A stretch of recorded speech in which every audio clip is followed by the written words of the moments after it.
Okay. So we created the case.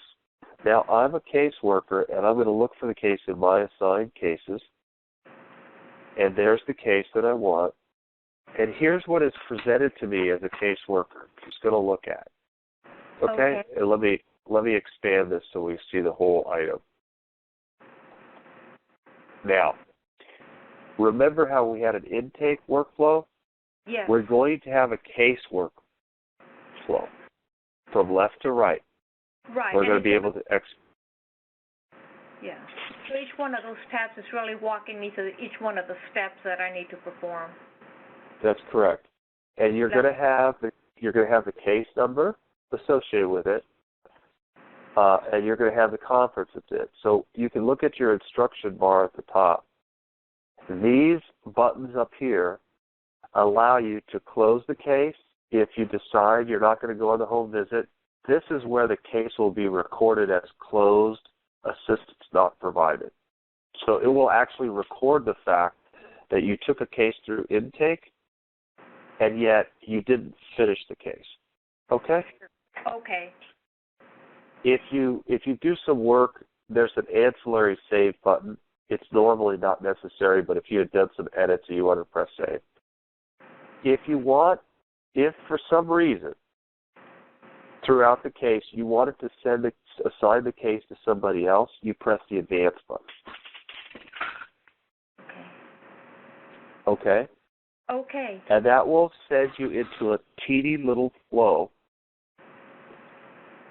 that allows you to select a different caseworker. Okay? Okay, so then you're just routing that case to them. Yes. Typically unnecessary, rarely happens, but you can do it. Okay. Now, let's take a look at if I wanted to red flag the client, if I wanted to put some notes, this will change the status of the client from active to red flagged. Okay?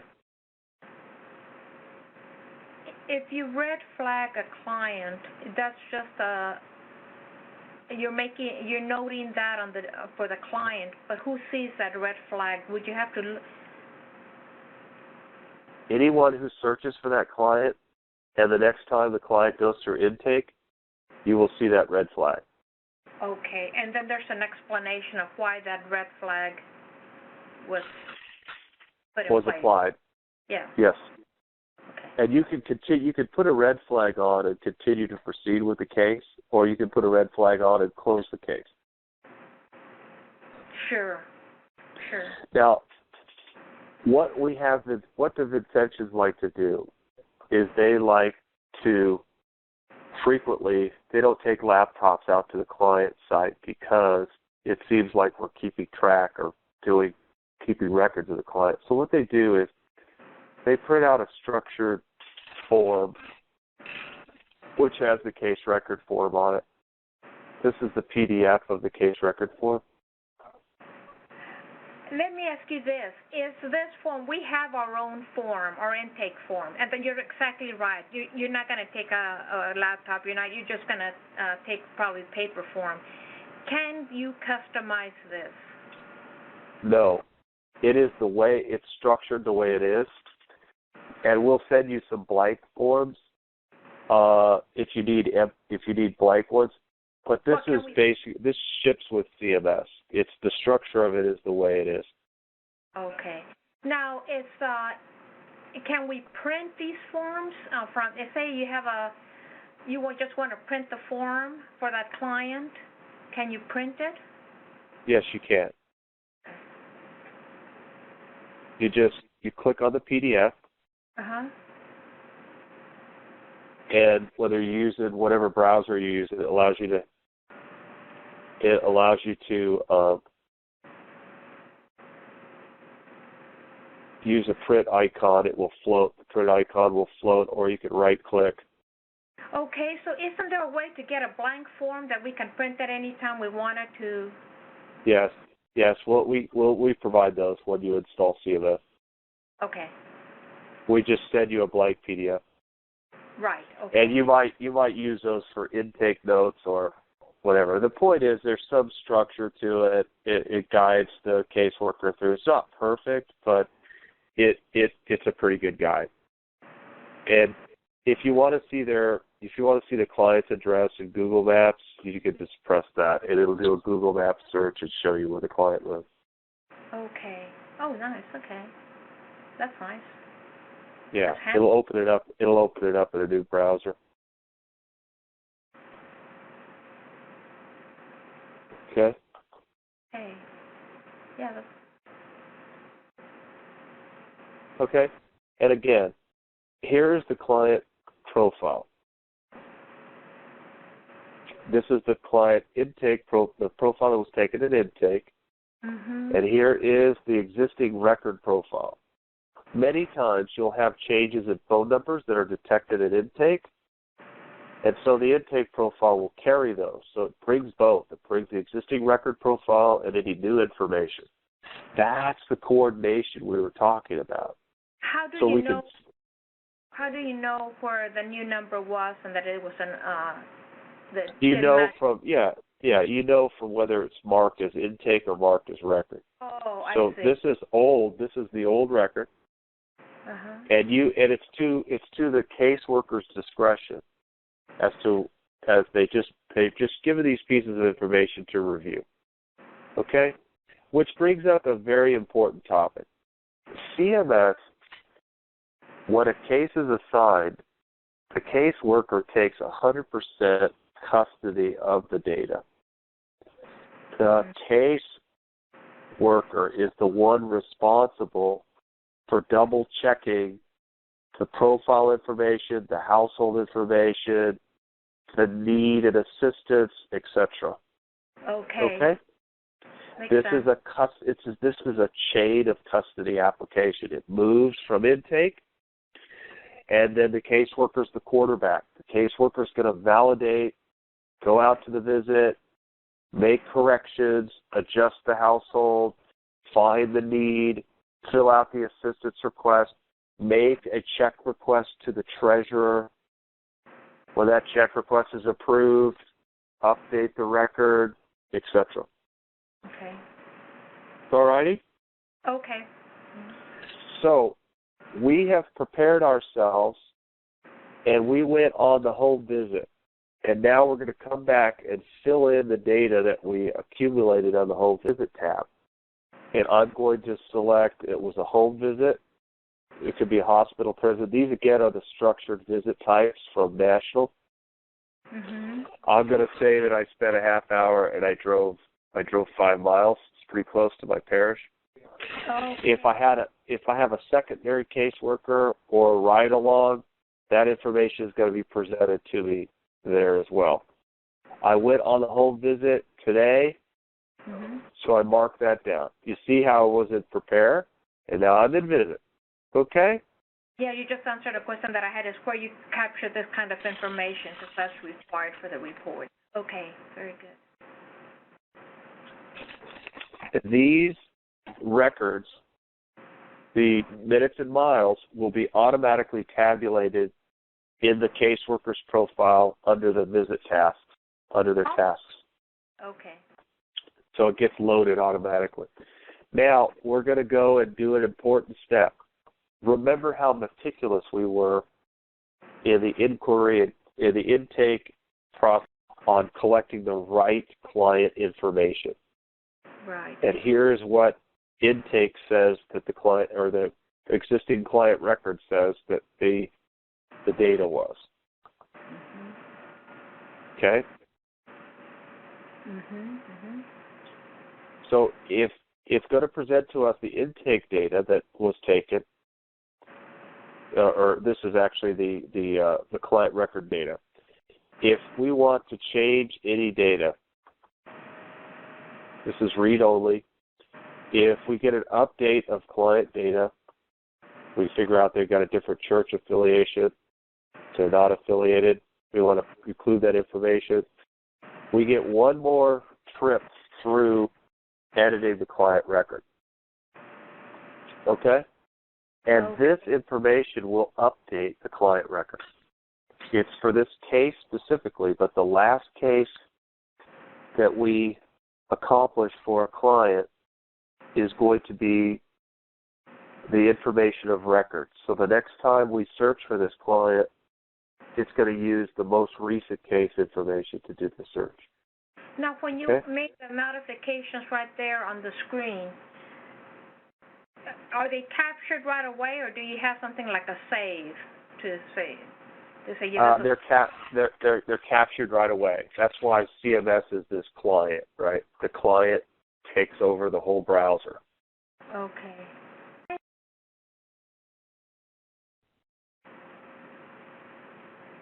Okay. So I'm able to review the last edits I need to make because this profile will move up to the top of the stack and be the most current profile for the customer that we'll use on intake and elsewhere. Oh. So that's why we're so careful of it. If I get to this point where I need to change the client, I get out to the home visit, turns out we've got a different client, I could press the Change Client button and insert a new client with all of this information that's already been accomplished, and I can run another client inquiry again against the database. So that powerful tool to ascertain whether or not this is a new client or not, what association they have with a household, what association they have with an open case at another conference, that can all be done again. Remember, we did it in intake? Right, but on this one, when you're going to say change client, and here you're creating, is that would be like if you're adding another family member or another household member? No. We'll get to that. Okay. And then I'm confused as to what this is. Okay, I'll show you. Sorry. We go back to the case. Okay.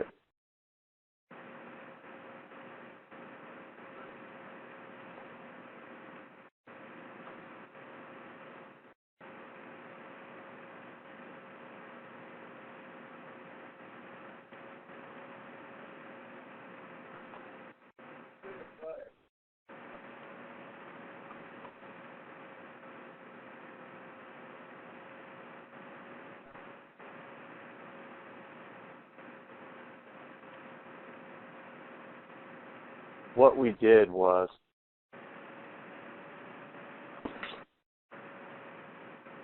I'll go back to the previous tab so you can see it. Mm-hmm.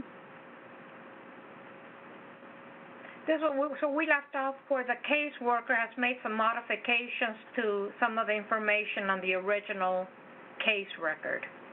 That's right. And when we say the original case record, it was the best information we had at intake. Correct. And the caseworker has gone to the home and it may be a completely different client that's not even in the database, and that's why you can press the Change Client button. Okay. Okay. And if the intake process was limited and you wanted to take advantage of most of the data in the existing client record, you could just press the Import Blanks record. So you could change the cell phone number, and if the date of birth field was blank and the social security number was blank, because the intake worker didn't get that information, you could just import it from the existing client record. Okay? Okay, so, but yeah, okay. I'm not sure how often we would use that, but you probably won't use it very often at all. You see? But what the point is the extreme care with which the case worker is taking custody of that client information. Why are we so meticulous about this? Because of the Vincentian requirements for eligibility and the Vincentian requirements for tracking how much assistance has been given to a client over time.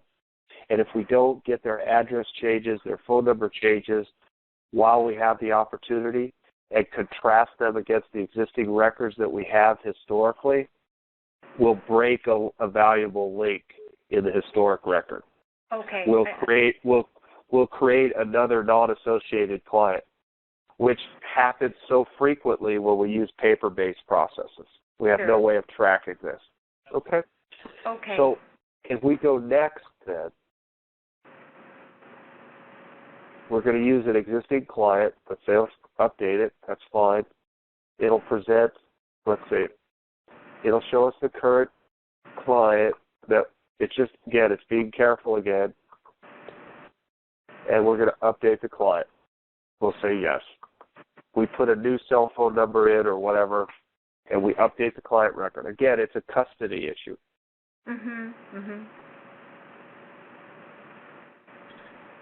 Now then, here's the existing information about the household. Right. Okay? And what we do when we initially enter household information, we enter the household information like we've got Junior.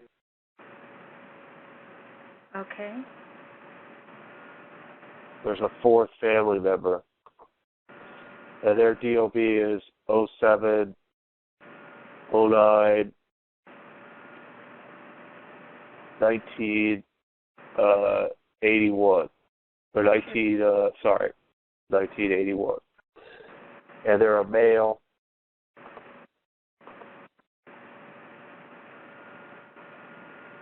And if we could get their Social Security number, great. If we don't have it. Now the point is, we're going to, if we had entered all these four at the same time or initially, we can designate one of the four as the spouse. And we do that by running an update routine.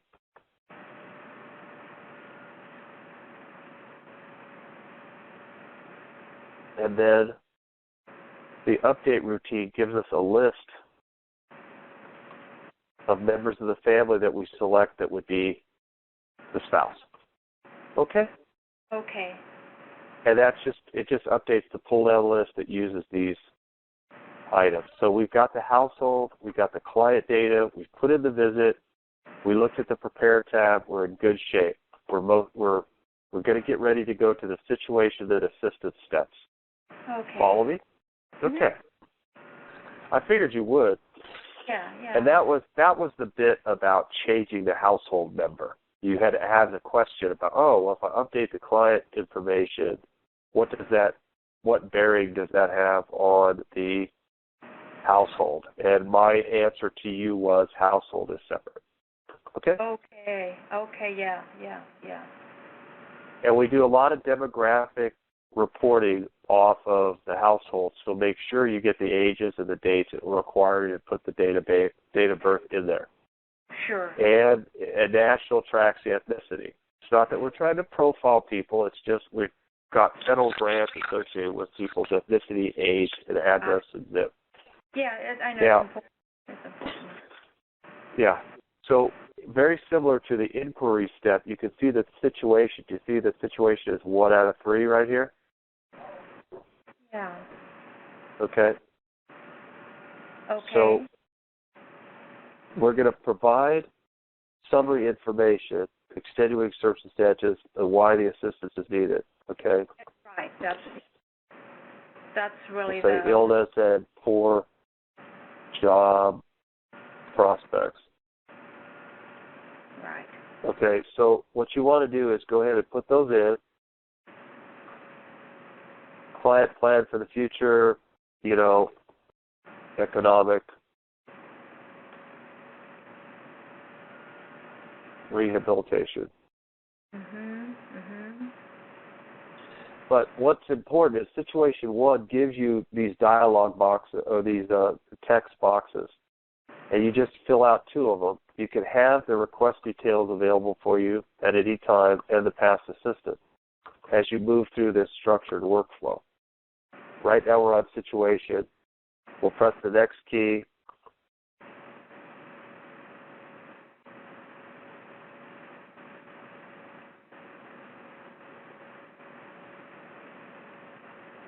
And then it gives us what's their employment, what's their income, and what's their expenses. Okay?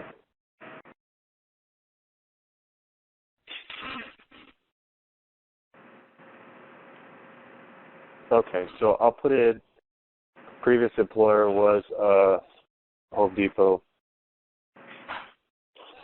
And you can fill out the information about child support. Whatever you captured. Yes. Sure. Okay. And then fill out the expense profile. Of course. I've got electricity. That's right. I can put in 200, and then my monthly outstanding bills are 400, etc. Sure.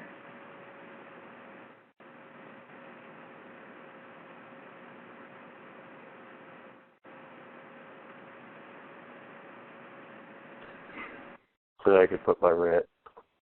Mhm.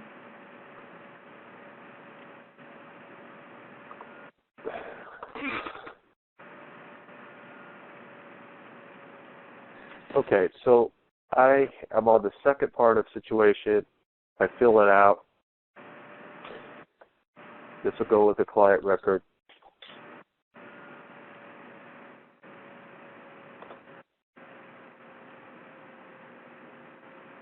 And I go to the next step. Yeah, I have to select at least one cause, and I could select how was it taken care of in the past. And on the previous one, it's on the cause for the request, right? What is the underlying cause Yes. for the request? Okay. Yes. And in the future, how they're going to handle it. Mhm. Mhm. And this is the third one, so it breaks it down into 3 steps. And what you're being taken through is the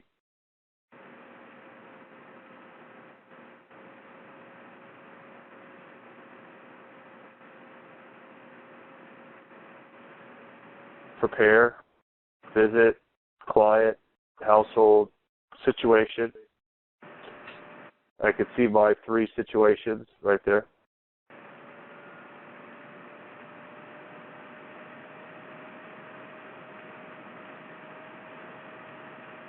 Okay, so I've moved through the workflow all the way to get to the assistance request. What they had asked for on the request details was they'd asked for food, and what we determined was the food we could provide another means. They could use the food bank from an associated charity. I'm going to add a utility payment for them. Sure. And so what I do is I add assistance. I press the add assistance button.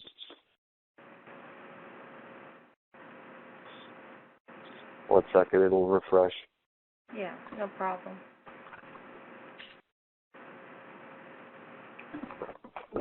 Okay. I press add assistance. Now here's where that structured category comes in of assistance. Okay, so I can pick utilities, and then what type of utility was it?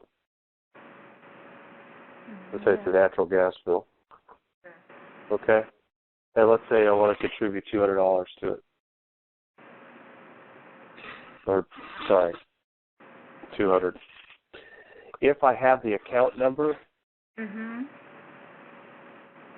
a lot of these account numbers the treasurer uses to reference to the utility what.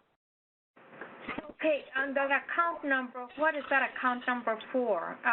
It's the client account number that the natural gas company had assigned them to.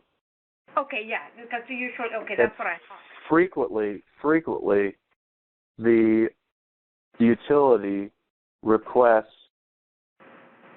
the billing ID or the client ID as the major item of information to put on the check so they can reference who it is. Furthermore, you'll have clients who have they're paying a cell phone bill, and it's their brother's cell phone. Mhm. Mhm. And you'll still pay the assistance because the client uses it. So it's just at your discretion. Right. The other field is a note field that you can add comments to if you want. Sure. So I go through a 4-step process to identify the assistance. It's a 2-step process if there's not a check involved. If I give them a clothing item, or I give them a food item, a food bag, or something like that. Yeah, but many times your check is involved. Yeah. Right. And in this case, I'm going to request a check, so I have to say yes. And then it's going to ask me what my vendor category is, and I know it's going to be utility. If I've got a vendor category utility and I've got some propane company, right, I can select from a list that the diocese makes. The vendor, if I want to specify a different vendor that's utility, I could type them in here. That's going to end up going to the treasurer. Okay. Okay? Yeah, there's a workflow, yeah. And then I press next. Mhm. Now, the vendor verification is just to make sure that they actually have a bill, and it's just an extra custody step that we take what's the purpose for it? It's just a double check, okay? It's a mandatory procedure in CMS with another page that helps the treasurer understand that the caseworker does a test to actually looking at a bill and otherwise validates that the bill is good. Okay. Okay? And then you'll get to one. You can also withdraw it as you're pulling it through, but I'm going to go to one last page on this check request and just validate that there aren't any edits that I need to make. I've got the information. John Workflow is the actual client. Okay. Just the account number, etc., and I press OK. Now what will happen is you'll see the request actually show up in the assistance area.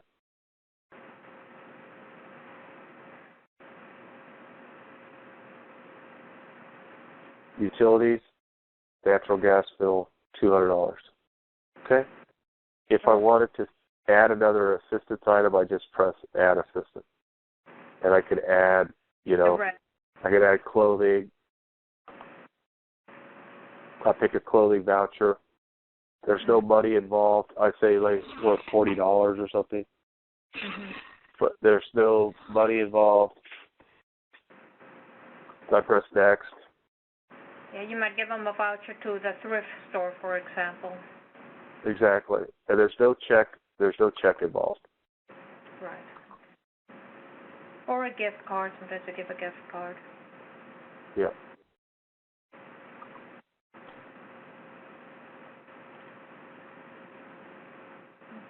We have a list.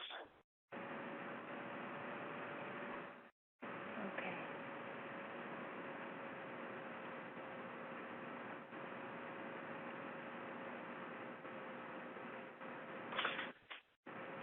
And that was just a 2-step process if there's a check that's not involved. See that? Right. Now, you see the workflow that we've accomplished.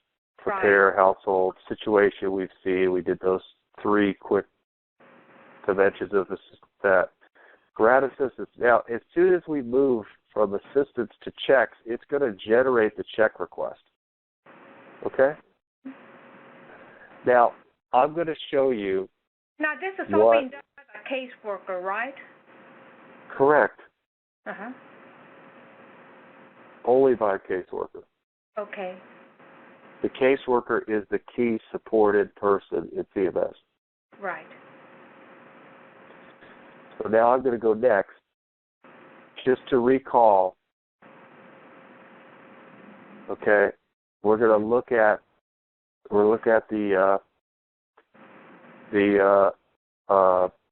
the treasurer's work list, and there's no message on the treasurer. So this person, for demonstration purposes, I've had the same user be the intake person, the caseworker, and the treasurer. So I'm going to take you home, and you're going to look at, there's no messages in here for the treasurer. Not yet. If I go to the assigned case that I was working on, okay, and here it is. I was just here with the assistants getting ready to turn it into a check request. I'll show you what happened.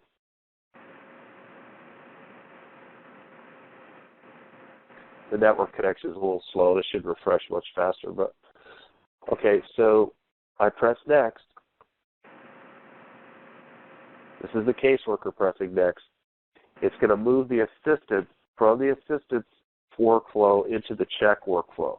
Okay. So when I press next, it's actually requesting the check. Okay? Okay.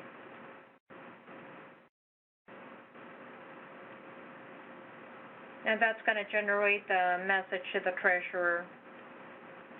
Let's go look at that. So this status says requested, and it's the propane item, right? Right. If I go, I'm going to now change roles, and I'm going to look at now there's the check request. This is from who's getting this? The treasurer, right? The treasurer, correct. So the treasurer clicks on it, okay? And they can look at the information in the check request. Now, as a caseworker, does the caseworker have any way of knowing when the treasurer has looked at this, that they have, in effect, received it?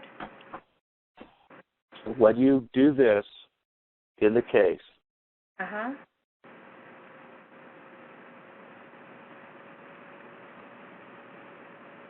if you're the caseworker, and you're in that case,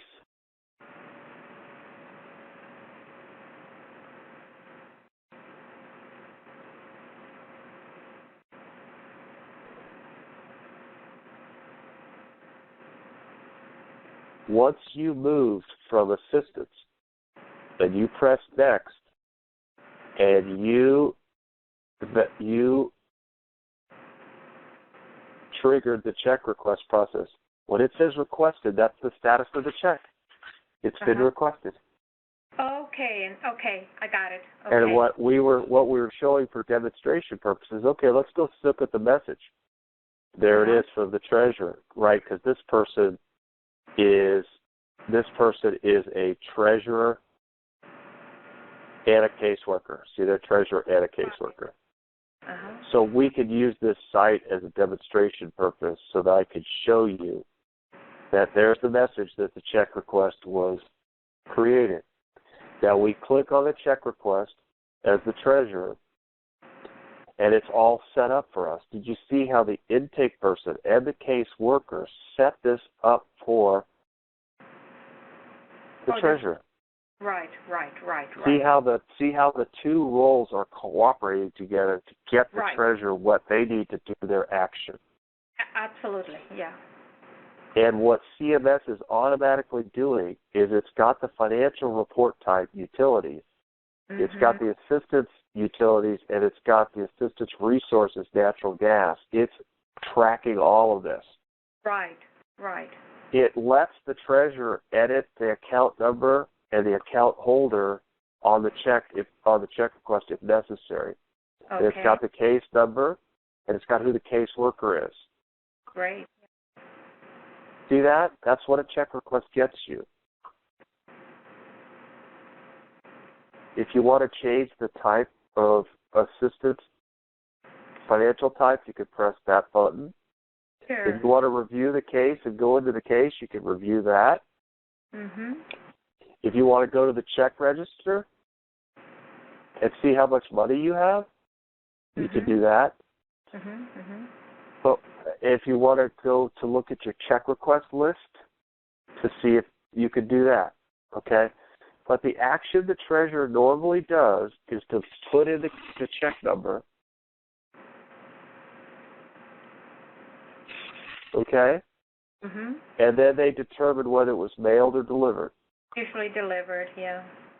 You guys deliver it, okay? And then let's say it was an early turnaround.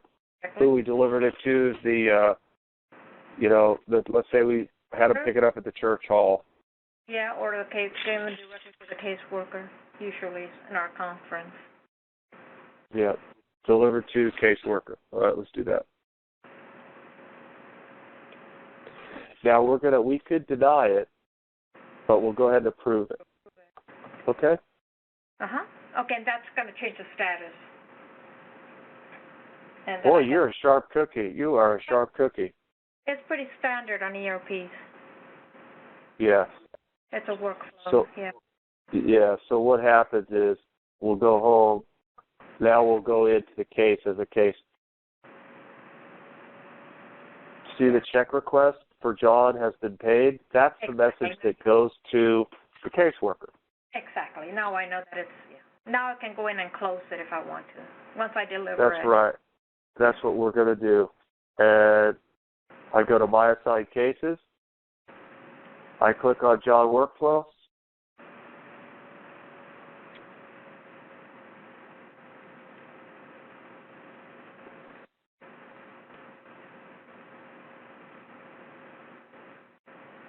Again, I've got a slow connection, but it'll load it. There we go. Earlier here on my system this morning, terrible response. Oh, yours was slow too. Okay. Yeah. And you can see the paid status of the check now. Yeah. Okay, and then go into next and complete the case. Okay, and then we're going to do that.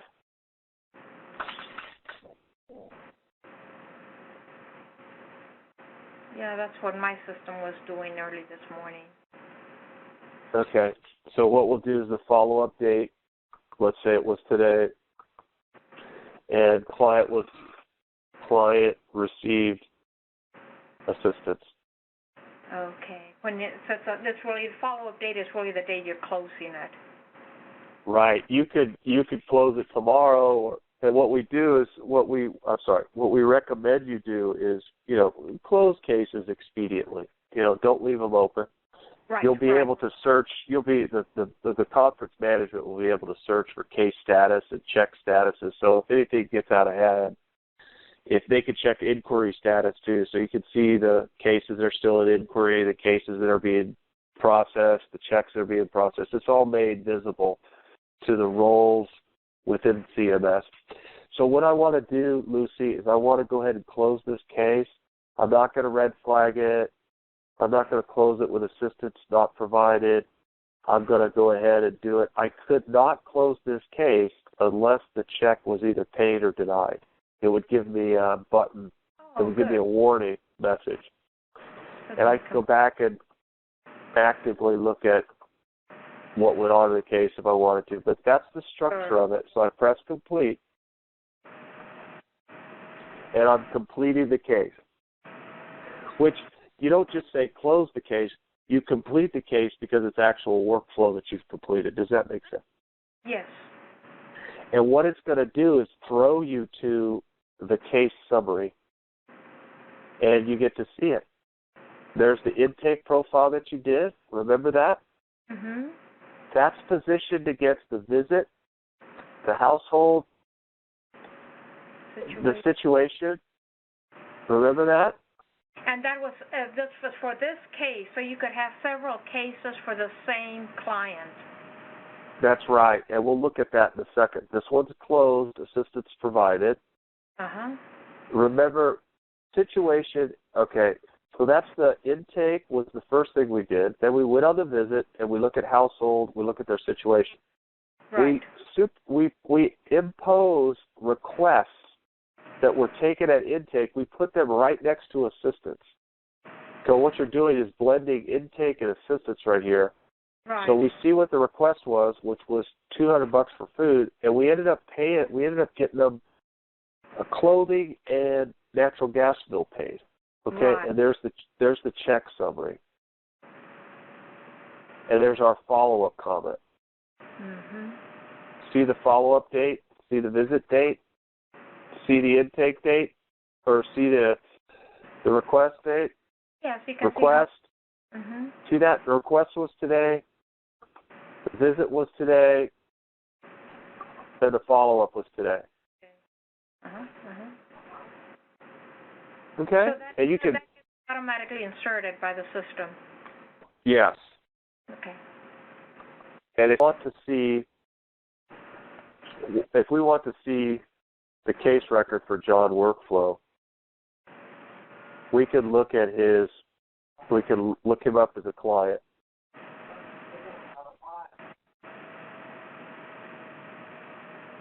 So